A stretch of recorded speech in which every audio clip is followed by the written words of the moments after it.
1999 runs into 2025 in the form of Napster. Marketplace Morning Report is supported by Progressive Insurance with Snapshot.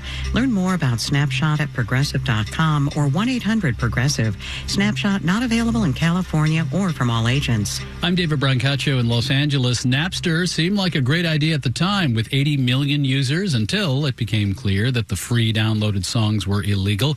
The company was sued out of existence, then resurrected. Now a virtual reality startup wants to turn Napster into a kind of immersive metaverse for music. Here's Marketplace's Nova Safo. Napster took off in 1999 when Ricky Martin was living La Vida Loca.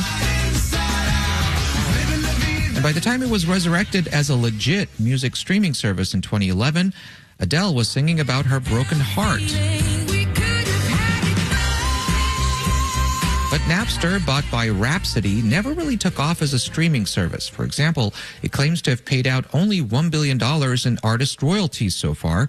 By contrast, Spotify says it's paid out nearly $60 billion.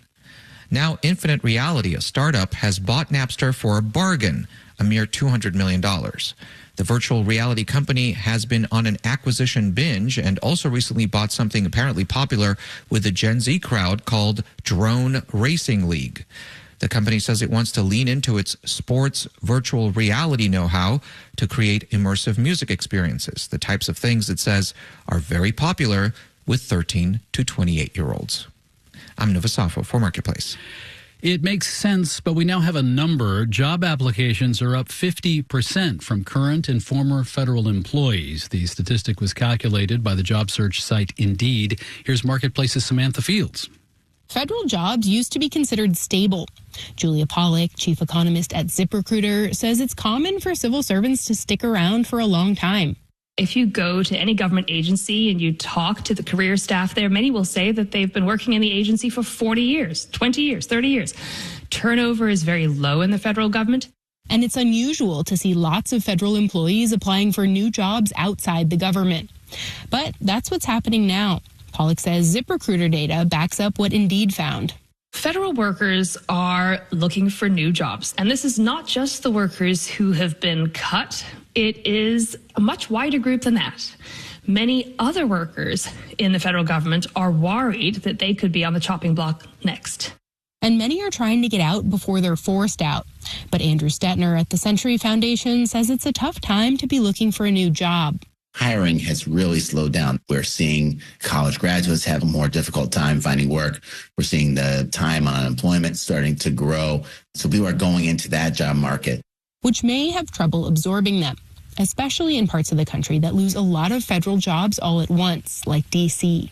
And also in other parts of the country where there's large concentrations of government workers like Colorado, Hawaii, Alaska. And we've seen the economists in those areas say, we do not have enough open jobs that match the skills and talent of people that are being laid off. At least if they want to stay in the community.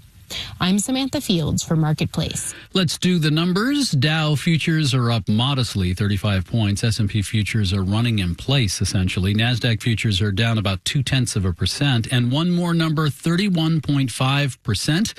The average jump in bonuses last year for Wall Street financial people, average bonus $244,700 as mergers and acquisitions and corporate borrowing spiked. Marketplace Morning Report is supported by Schwab. Schwab offers investors choices like full-service wealth management, self-directed investing options, and trading on Thinkorswim. More at schwab.com. It was a year ago this morning when Baltimore's Francis Scott Key Bridge collapsed after it was hit by a container ship. 6 construction workers died. A crucial highway link was destroyed, and the shipping channel to the Port of Baltimore was blocked for 10 weeks. The 3-century-old port handles a lot of cars, coal, plus construction and farming equipment. Marketplace's Stephanie Hughes looks at how businesses are doing 1 year later. As he drives around the Port of Baltimore, Mark Schmidt points out giant cranes used to unload cargo from ships. The cranes are like the coolest part. Schmidt's president of Ports America Chesapeake, which runs Baltimore's container ship terminal. He actually started his career at the port over 30 years ago, repairing container ship cranes. And he still enjoys the challenge of moving cargo around. It's a puzzle, and it's sophisticated and very high speed and techy. But after the bridge fell, those cranes saw a lot less action. Schmidt says the company moved 35% fewer containers in 2024 compared to the year before. He says this affected revenue significantly. However, it could have been a lot worse. Early estimates of how long it would take to clear the shipping channel ranged from 6 months to a year. Instead, it took 74 days. It could have been 2 or 3 times as bad as what we encountered. Really came back quickly, and really happy about that. Ship traffic at the Port of Baltimore is back to about 90% of where it was prior to the bridge collapse. At Transamerican's warehouse near the port, go and pull it.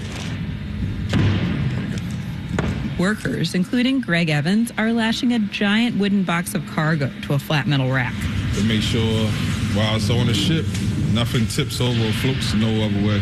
Last spring, they were doing a lot less of this work, says warehouse supervisor Timothy Summers. We barely had any trucks coming in, barely had any containers. And that worried him.